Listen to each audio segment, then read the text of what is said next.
Mitos yang pertama, katanya daun pepaya dapat mencegah risiko kanker. Bener nggak ya? Itu mitos. Daun pepaya mengandung flavonoid yang merupakan antioksidan. Uji laboratorium menggunakan sel kanker payudara memperlihatkan efek anti kanker, yaitu dapat menghambat pertumbuhan dari sel kanker serta dapat menginduksi kerusakan dari sel kanker. Namun belum dapat dipastikan efeknya apabila digunakan pada manusia. Saat nafsu makan berkurang, tentu akan mengganggu aktivitas Anda loh pemirsa, apalagi kalau aktivitas yang dilakukan membutuhkan energi yang ekstra. Akibatnya tubuh kekurangan nutrisi penting yang berfungsi mengatur gula darah dalam tubuh. Nah, untuk kembali meningkatkan nafsu makan, biasanya sebagian masyarakat mengkonsumsi daun pepaya. Tapi, bener nggak ya kalau katanya daun pepaya bisa tingkatkan nafsu makan? Itu mitos. Karena faktanya dalam buah pepaya mengandung banyak vitamin dan mineral dan memenuhi kebutuhan gizi yang seimbang. Namun tetap diperlukan mengatur pola makan yang seimbang dan jangan lupa membuat variasi menu makanan yang menarik serta tetap rajin berolahraga.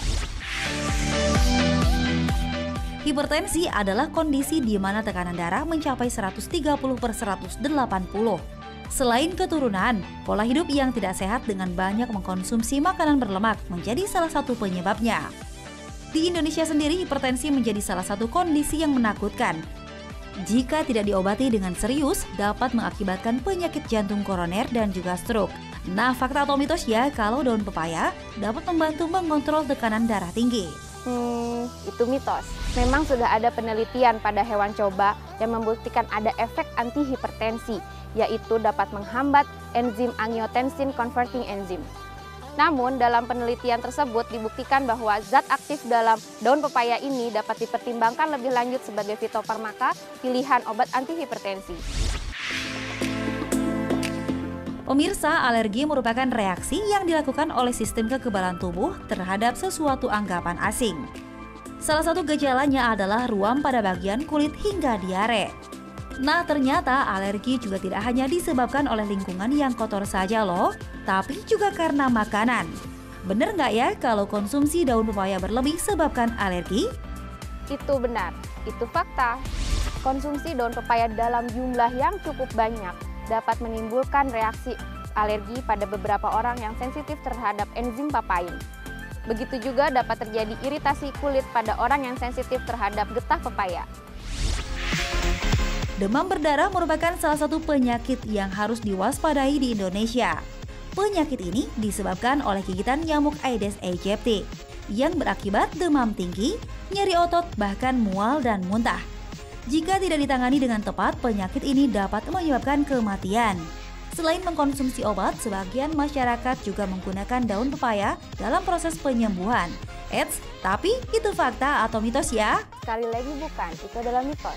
Sudah ada penelitiannya preklinik bahwa daun pepaya mengandung enzim papain yang mampu menghambat kerusakan dari trombosit. Namun, perlu diperhatikan penyebab dari demam berdarah dengue, yaitu terjadinya kebocoran pembuluh darah sehingga cairan yang ada di dalam tubuh keluar dari pembuluh darah. Sehingga terapi utama pada demam berdarah adalah mengganti cairan yang hilang tersebut. Sistem pencernaan merupakan salah satu bagian penting dalam tubuh loh pemirsa.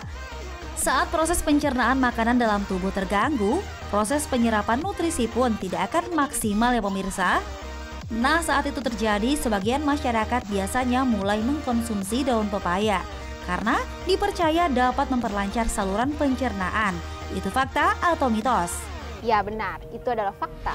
Daun pepaya memiliki serat yang tinggi, sehingga daun pepaya mampu melancarkan pencernaan.